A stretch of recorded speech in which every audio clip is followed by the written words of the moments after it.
கிட்டத்தட்ட ஒரு 5 மாவட்டத்துக்கு பிரச்சாரத்துக்கு போனோம்.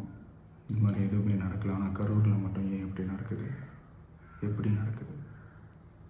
மக்களுக்கு எல்லா உண்மையும் தெரியும்.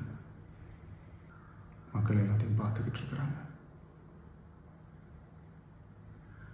கரூரை சேர்ந்த அந்த மக்கள் அந்த உண்மையெல்லாம் வெளியில் சொல்லும்போது எனக்கு கடவுளே நேரில் வந்து இறங்கி அந்த உண்மைகள்லாம் சொல்கிற மாதிரி எனக்கு தோணுச்சு.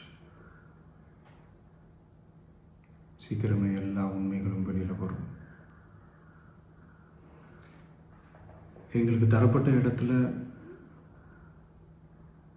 நாங்கள் போய் அந்த ஸ்பாட்டில் நின்று நாங்கள் பேசிட்டு வந்தோம். அதை தாண்டி எந்த தவறும் எங்கள் சைடில் நாங்கள் எதுவுமே செய்யலை.